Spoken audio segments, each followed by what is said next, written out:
Aké robia ľudia najčastejšie chyby so psami? Baba 6 hodín sedela na svojej kuchynskej linke. Bála sa vlastného psa. No ako si vybrať správneho psa? Určite nie podľa výzoru. No a ktorých psov by si neodporúčal? Trojčlenná rodina a 3 argentínske dogy v 22-metrovej garzónke v paneláku.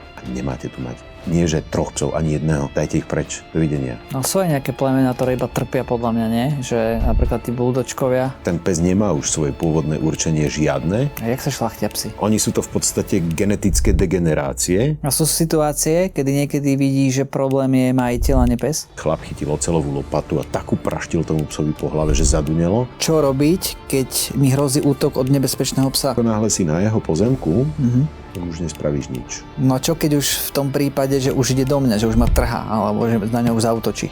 No, tak potom jedine obetovať ruku a uškrtiť. Čo najhoršie si videl, že vyviedol pes? To bola vysoká 7-miestna suma, čo spôsobil ten pes škodu. Ja som sa niekde dopočul, že ty si jedol psie mäso. Je to také tvrdé a nasladlé, tak divne nasladlé. Je to legálne na Slovensku robiť ako keby... Neviem. Podľa mňa skôr nie ako áno. A ktoré potraviny sú nebezpečné pre psov? Čau, moje meno je Matej Zrebný a dnes je tu so mnou profesionálny tréner psov, kinolog Juraj Ferko, ktorému prešlo cez ruky viac ako 10 000 psov. Máš aj prestížny certifikát Dog Coaching Systém, vlastne to je z Rakúska. áno. A som veľmi rád, že tu dnes môžeš byť a že sa trošku porozprávame o psíkoch. Veľmi sa na to teším, Matej. Priatelia, vás všetkých vítam, ktorí pozeráte a verte mi, že sa máte na čo tešiť. Aké robia ľudia najčastejšie chyby so psami? Pokladajú ich za človeka. Za svoje deti? Niekedy deti, niekedy partnerov. Nemám na mysli sexuálnych, ale skôr životných. Hej. A snažia sa strašne docieliť to, aby boli s tým psom seberovní. Toto sa so psom nedá. Ty si to teraz popísal, že vždy na konci dňa vyhráš ty. Vždy bude po tvojom. A tie rodiny, kam mňa volajú, tie rodiny sú väčšinou v tom štádiu, že chcú veľmi, veľmi, veľmi vychádzať v ústrety tomu psovi, čo je zase akože dobrá vlastnosť, ale takto preháňajú, že potom ten pes zrazu si myslí, že je na koni on, že on je ten, kto vládne tomu svetu, on je majiteľ toho bytu alebo domu, v ktorom bývajú, on je ten, kto ovláda vlastne celú tú svorku alebo tú skupinu a toto má za následok, že ten pes potom na seba preberá obrovské množstvo rôznych zodpovedností, ako zodpovednosť za bezpečie, zodpovednosť za strávu, za rozmnožovanie, za všetko možné. A ten pes si potom myslí, že OK, tak ideme na prechádzke po ulici a ja zbadám psa, ktorý sa mi úplne nepáči, no ale môj majiteľ ma vždy poslúchne, to, čo mu poviem, vyjde mi v ústrety. Čiže to, že ten pes sa mi nepáči, ja nenechám na toho svojho majiteľa, ale idem ja do toho boja s tým psom. Potom mne volá človečík, že ty, Ďuro, prosím ťa, môj pes útočí na iných psov. Alebo môj pes útočí na návštevy, alebo môj pes stále šteká, alebo môj pes nenávidí susedov, alebo... Jeden veterinár mi raz hovoril, že išiel k psovi, kde ten pes musel rozhodnúť, že či odídu z toho domu a keď on rozhodol, že nie, tak nemohli nikde ísť. No. A oni ho počúvali. Áno. Hej, ako bizarnosti je obrovské množstvo. Takýchto psov som zažil viac, ktorí veľmi rozhodovali a mali sme jeden extrém aj v relácii v telke a to bola dievčinka, ktorá mala takého bulteriera a bulterier si povedal, že babu nastraší.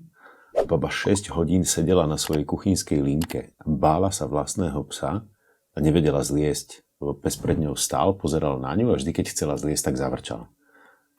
6 hodín. A čo, ako potom odišla dole? Pes zaspal, hej, už to nevydržal, takže ona konečne odišla.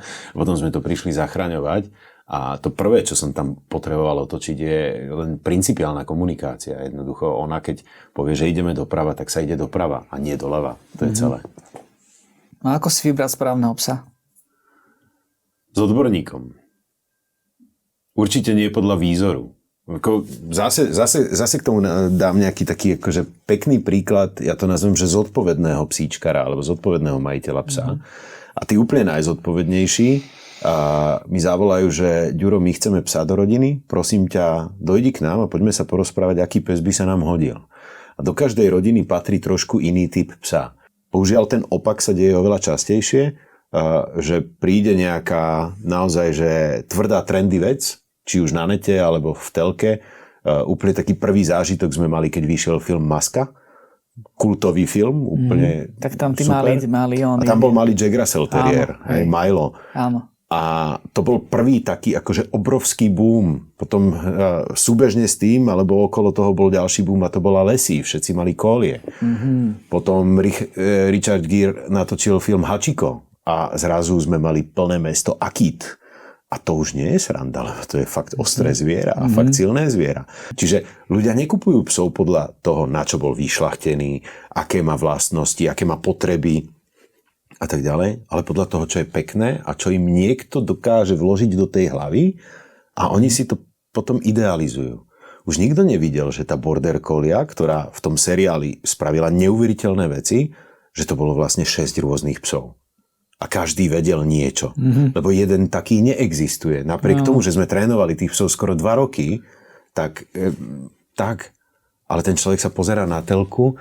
Teraz si hovorí, že úžasné, ten pes vie telefonovať, ten pes vie myšlienkami sa rozprávať, ten pes vie bicyklovať, ten pes vie neviem čo všetko ďalšie.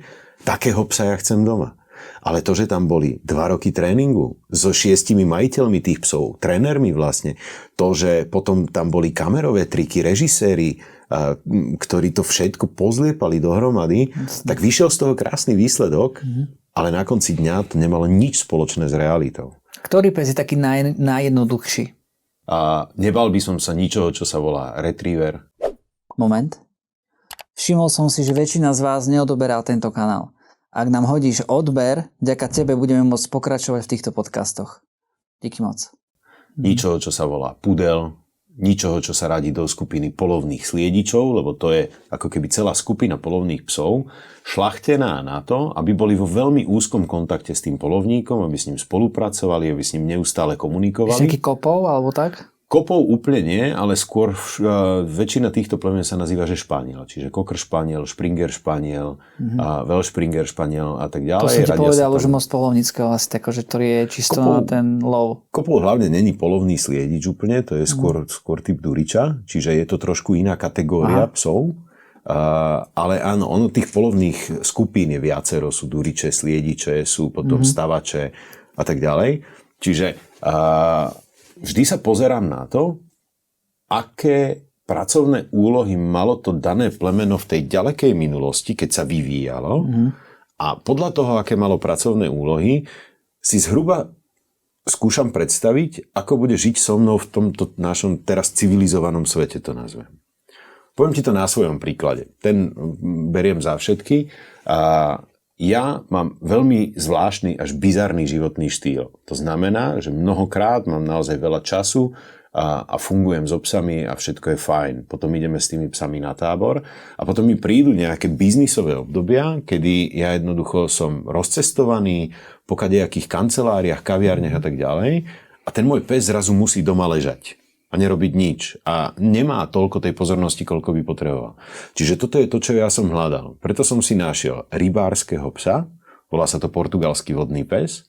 A je to pes, ktorý bol nastavený na to, že ide s tým svojim rybárom, alebo s viacerými rybármi na loď, na more, loviť ryby. A sú tam povedzme aj niekoľko týždňov. Ale následne za tým sa vrátia z tej rybačky a oni nemajú žiadny účel, keď sú na súši. To znamená, že potom niekoľko ďalších týždňov spia doma na gauči a nič nechcú. No a ktorých psov by si neodporúčal? A zase ide o určenie. Každý ten pes má svoj účel. Tým pádom sú plemená, ktoré naozaj nie sú úplne vhodné do niektorých prostredí. A poviem k tomu možno rovno príklad. Raz ma zavolala jedna rodina, že majú 3 psov a že sa psi medzi sebou začali byť navzájom. No tak ja som tam prišiel a teraz som vystúpil z auta, pozerám, že panelák a im sa bijú psi, a že čo to bude. A ja som vošiel dovnútra a zrazu som zistil, že to je 3-členná rodina, mama, otec, relatívne malé dieťa, asi 3-ročné a 3 argentínske dogy. Maťo, v 22-metrovej garzonke v paneláku žila takáto zostava a moja odpoveď, to bola najkratšia konzultácia, ktorú som kedy mal, lebo ja som im vo dverách povedal, že ten priestor je malý aj pre 3-člennú rodinu a nemáte tu mať nie že 3 psov, ani jedného. Dajte ich preč, dovidenia. Buchol som dverami, odišiel som preč. Bol som asi za hovado, ale realita je, že tí psi nemali žiadny životný priestor, ani tá rodina. To jednoducho, oni sa zákonite museli začať byť a ja sa čudujem, že neútočili aj na ľudí. No sú aj nejaké plemená, ktoré iba trpia podľa mňa, nie? Že napríklad tí buldočkovia. Sú takzvané prešľachtené plemená psov, ktoré už vlastne prirodzene sa ani nedokážu rozmnožovať a majú naozaj že veľké množstvo zdravotných ťažkostí. Medzi nich patrí aj francúzsky buldoček a všetkých hejterov zase pozdravujem, bude to super. Dôležité je, že ten pes od narodenia trpí. Ten pes nemá už svoje pôvodné určenie žiadne.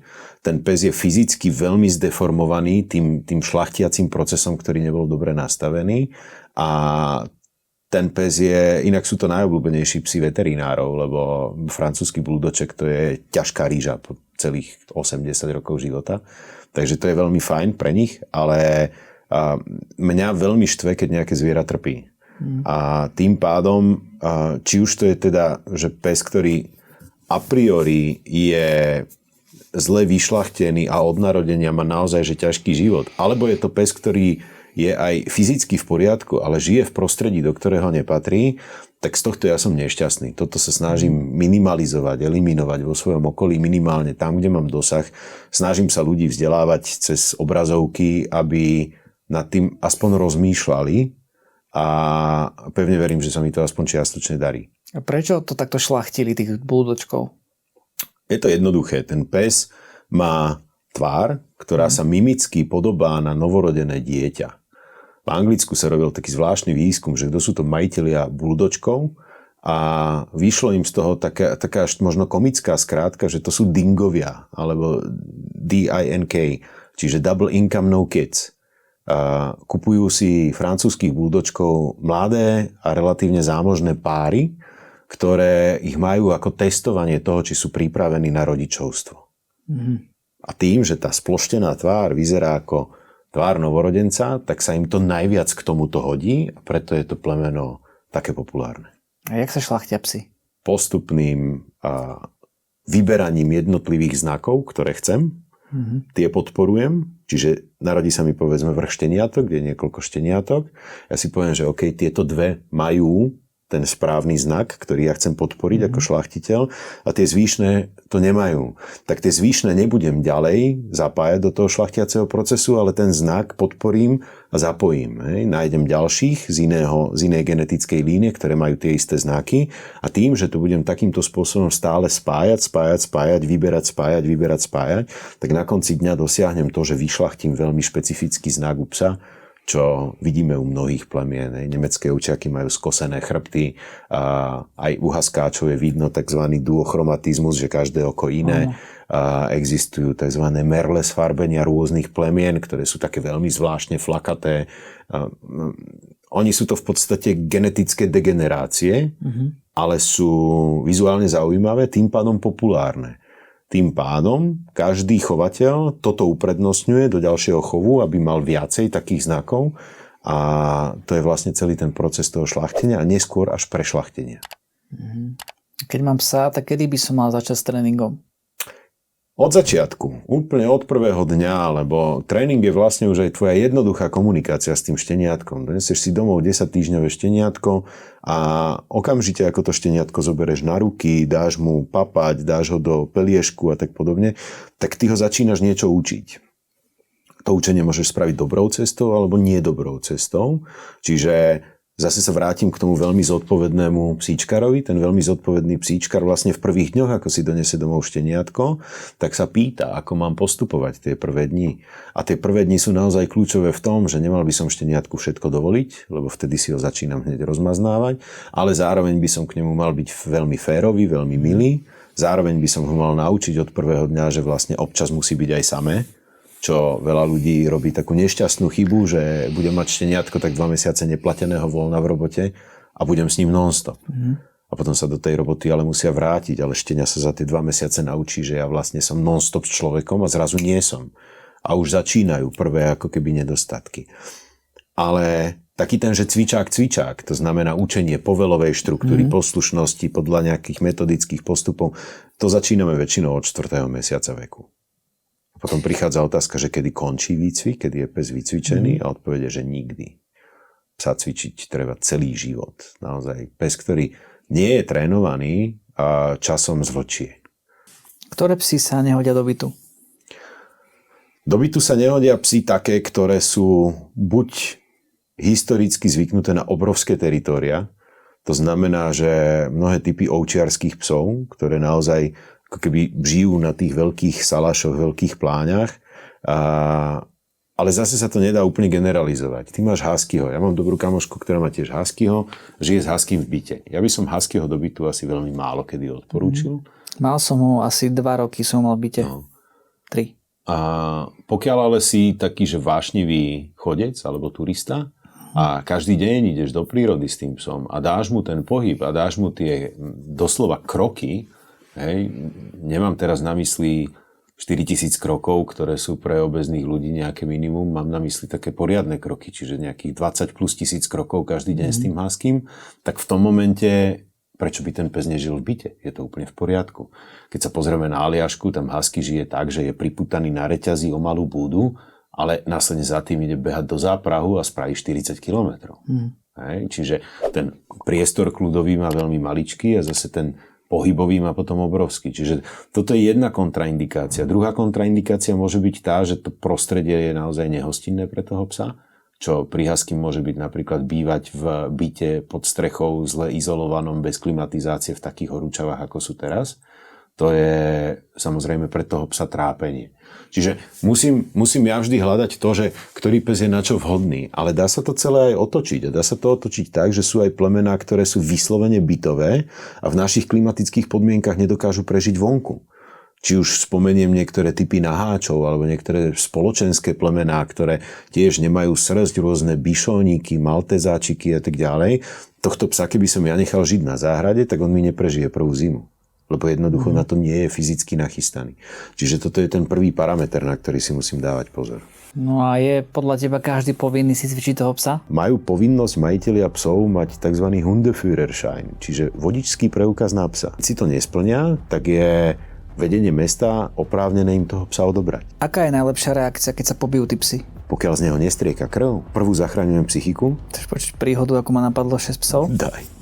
To som zvedavý. Vyštartovalo po mojom psovi, bol tam, že pitbull. Ale ja by som do toho trestného oznámenia išiel. Toto není psíčkar, toto je majiteľ psa. Ja si myslím, že takýchto ľudí treba eliminovať. Ako sa učia psi, aby sa pýtali von? Šteniatko na mňa pozerá, že čo tu robíme. Ja hovorím, že nič, cikaj. Ako najlepšie potrestať psa? Vždy, keď potrebujem potrestať psa, tak je to moja chyba z minulosti. A nejaká minimálna bolesť, že mu stlačíš nejaký bod? S bolesťou ja nepracujem nikdy. Ty si niekde hovoril, že ignorovanie psa, že je dobrá vec. Buď si nad, alebo si pod.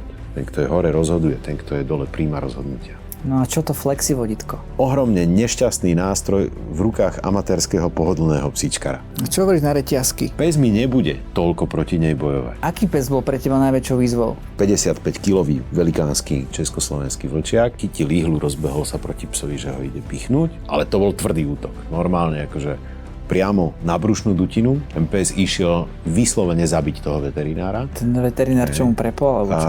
Veterinár nie je psíčkar. Myslíš, že takto sú veterinári na Slovensku? Že takto fungujú? Zopár áno, bohužiaľ. Čo také bizarné si ešte zažil? Trénoval som už niekoľkých psov na lietanie private jetom. Ďalší bizarik. Ja mám takú klientelu, kde sa kupuje jedno auto špeciálne pre psa. Akože aby sa ten pes mohol voziť v tom aute?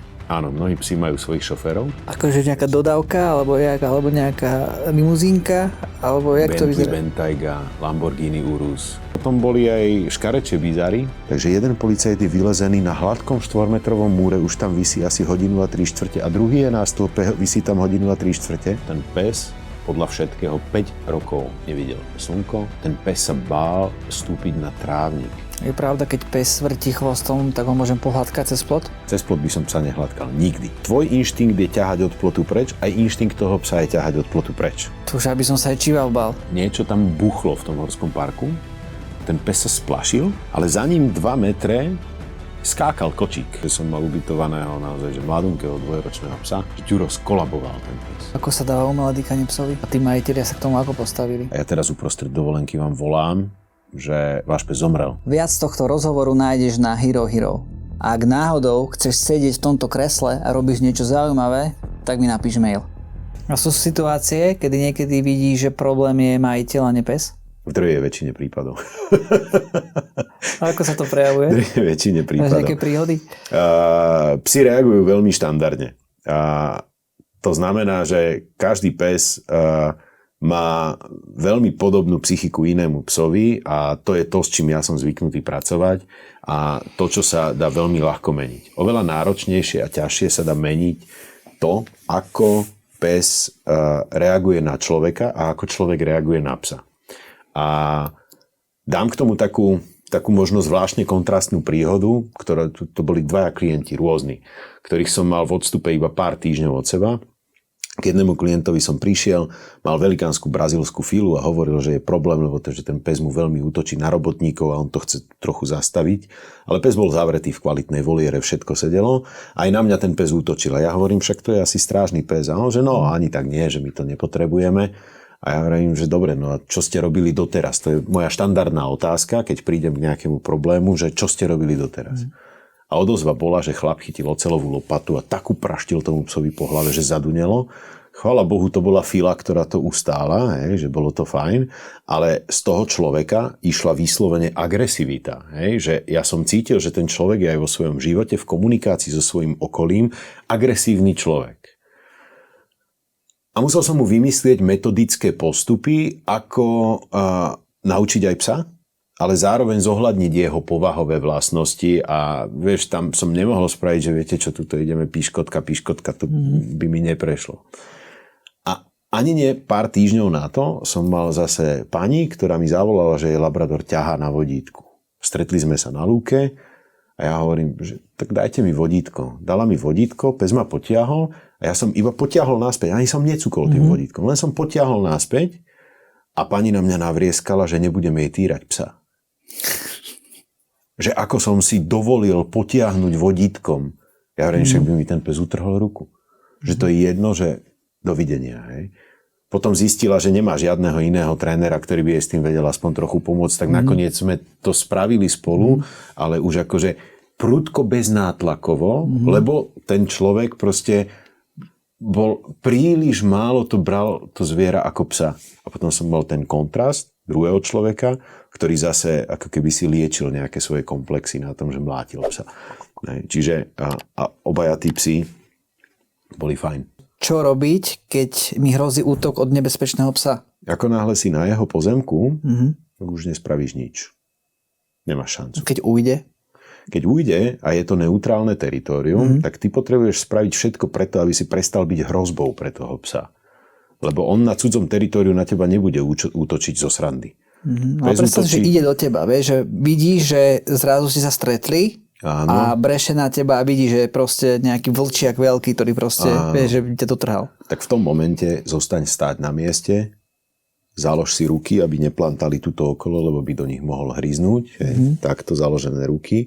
A hlavne sa nepozerám psovi do očí. Pozerám niekde dohora a čakám. Takže nepozerať. To by ho mohlo vyprovokovať? Nie, to vyprovokuje veľmi prúdko. Ako náhle sa pozrieš psovi do očí a ustojíš to znamená, že ten pohľad podržíš tak dlho a ešte spravíš taký jemný krok dopredu a ešte sa nakloníš a tak ďalej. A ten pes do teba skočí a ty napriek tomu ideš ďalej, tak tam mu ukážeš tak extrémnu stabilitu, ktorú ten pes nečaká a vtedy sa stiahne. Ale toto neustojí hocikto. A ja som sa to veľmi veľa skúsenostiami učil toto vôbec dať. Lebo keď do teba vyštartuje pes, on na prvú málo kedy hrízne. Ale on ti ide až skoro pred tvár a snaží sa ťa zastrašiť. No ty musíš sa iba, že... A ty nesmieš spraviť to, že cukneš dozadu. Ideš do ňoho. Nesmieš cuknúť dozadu. Jak cukneš dozadu, tak je problém. No dobre, tak nepozerám sa do očí a... A čakám, kým odíde. Pred psom neutečieš a so psom bitku je vyhrať dosť ťažké. No čo keď už v tom prípade, že už ide do mňa, že už ma trhá, alebo že na ňa už zautočí? No, tak potom jedine obetovať ruku a uškrtiť. A pravdepodobne nedokážeš rukou druhou uškrtiť psa, musíš ho uškrtiť nohami. Dobre, tak akože uškrtím ho takto, on škrtí toho psa? Nie. Dáš si ho medzi kolena a tu to pritiahneš, to je jediná možnosť, ako zaškrtíš psa. A čo hovoríš na psov, ktorí spávajú v posteli s majiteľom? A pozeráš sa na jedného z takých majiteľov. Ty máš tak psa? Ja mám veľmi rád, keď je môj pes so mnou v posteli. On so mnou ale v posteli nespáva ani jeden. Oni radi spia vo svojej izbe, vo svojich klietkach a tak ďalej. Ale moji psi majú prístup u mňa do postele. Ja to mám naozaj veľmi rád, že si láhnem do postele a mám obidvoch psov na sebe, pri sebe, pomačkám sa s nimi a tak ďalej. Je to veľmi fajn. Je to fajn do toho momentu, kým to má nejaké hranice a pravidlá. Pokiaľ mi zablatený pes zo záhrady vbehne do postele a tam sa mi celý vyutiera, to není úplne dobré. Čiže moji psi majú dve pravidlá. Môžu spať na posteli, ale iba od pása dole. A keď si chcem tu ja pritúliť niekde, tak si ich tam výslovene zoberiem. A druhé pravidlo je, že na posteľ iba na povel. To znamená, moji psi vždy čakajú pri posteli a kým ja im nepoviem hop, tak oni tam nevyskočia. Čiže ja ako keby si to kontrolujem, ale nemajú to a priori zakázané byť na posteli. Čo najhoršie si videl, že vyviedol pes? Mám taký svoj súkromný rebríček najdrahších psov. Tak úplne najdrahší pes rozbil 2 vázy z dynastie Ming. A to bola vysoká 7-miestna suma, čo spôsobil ten pes škodu. To je koľko? To je... 8-9 miliónov eur to bolo. Čiže to je 8-9 miliónov, hej? Áno, takéto nejaké číslo. Ty kokos. Potom... Prežil ten pes? Áno. Ako ohromne ho majiteľia milujú, ale akože veľmi ťažko to niesli. A druhý pes je stále v 7-miestnej, ale nízkej sume a to boli úplne nové nejaké briliantmi vykladané hodinky pre jedného z najbohatších mojich klientov a zároveň našich najbohatších takže Slovákov. 100 000 nejak, alebo 200? To boli asi 2 milióny eur. Aha, takže ešte takto? Koľko miestností? Ešte 7 miestne. Má 7 ešte. Spočul, že už nižšiu si povedal? Že to bolo, že rozhryzené úplne, že na padrť a polovicu zožral z toho a tak ďalej. A to bolo nejaký Patek Filip za akože Mailand peňazí, ktoré dostal na okrúhle narodeniny. Ty vole. Čiže toto je taký ďalší bizarík. A potom doškrabané LaFerrari je 3. Ale že doškrabané. A však dalo sa trošku ešte, ne? Chvíľa štiť. Tým, že bolo zo 67. tak ten lak už nezoženieš. No a čo tí majiteľi, akože sa ti to... Všetci tých psov svojich milujú ďalej, majú ich ďalej, áno, tešia sa z nich a berú to tak, že stalo sa. A potom si spomeniem ja, že jak som mal, že môj husky mi zničil žalúzie. Ja som sa niekde dopočul, že ty si jedol psie mäso? Áno. Jedol som psie mäso, nemám s tým problém.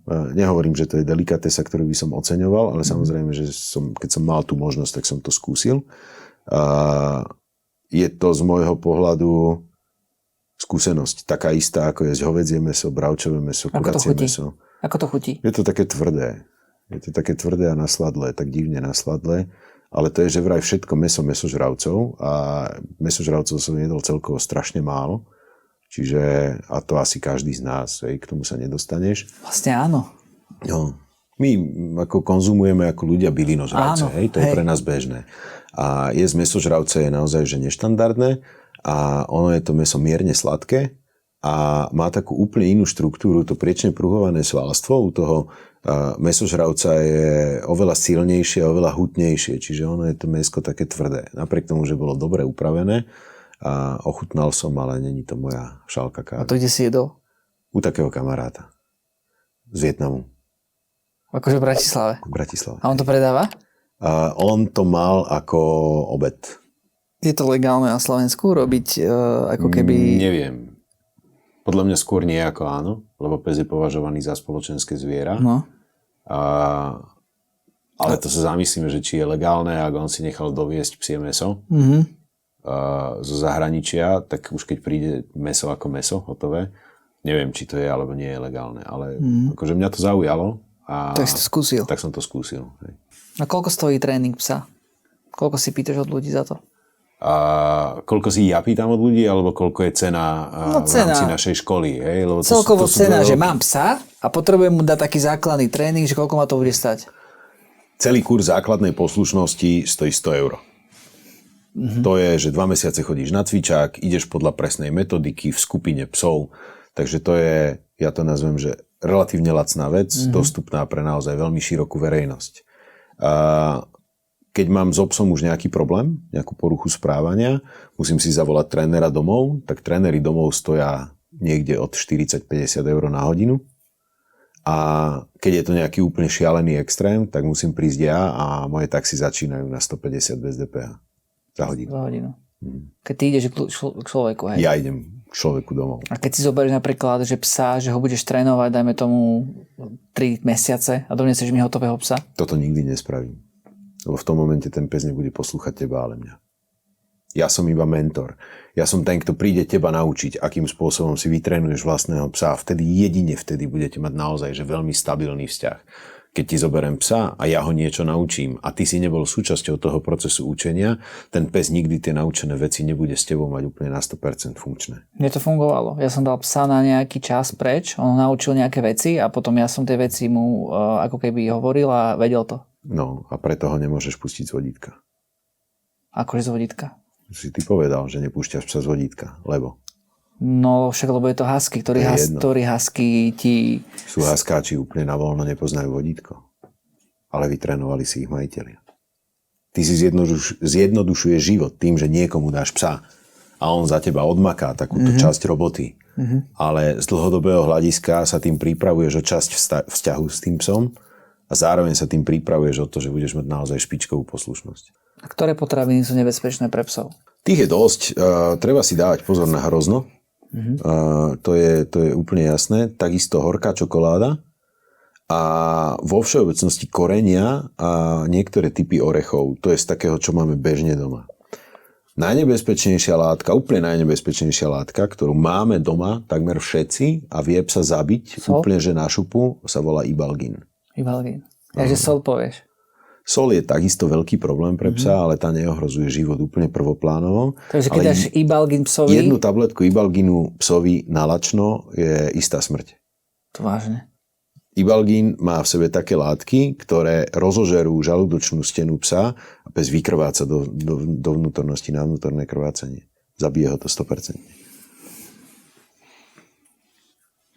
A tá sol, napríklad keď máš že kurá urobené a dáš psovi ohristé kosti, ktoré sú osolené a celkovo, že to môže byť problém? To je troška soli. Ono z dlhodobého hľadiska to bude robiť problém obličkám. Z dlhodobého hľadiska môže potom pes začať mať nejaké ako keby výkyvy rôznych enzymov, ale toto lezeme, máte i do tém, ktoré sú na veterinára, nie na mňa.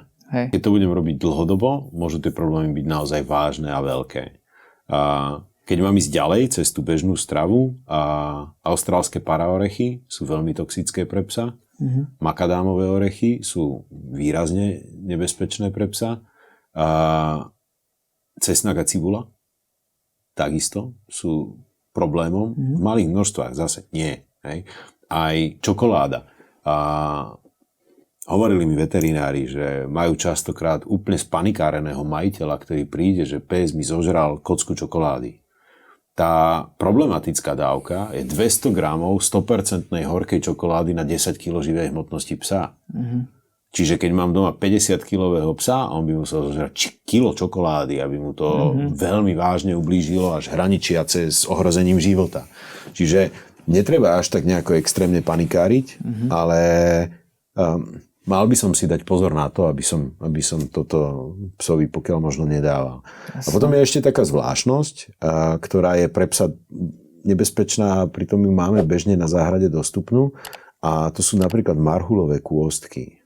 Ona tá kôstka ako taká nie je problém, ale v tom jadierku, keď rozlúskneš marhulovú kôstku a zješ to jadierko, tak ono je také zvláštne horké.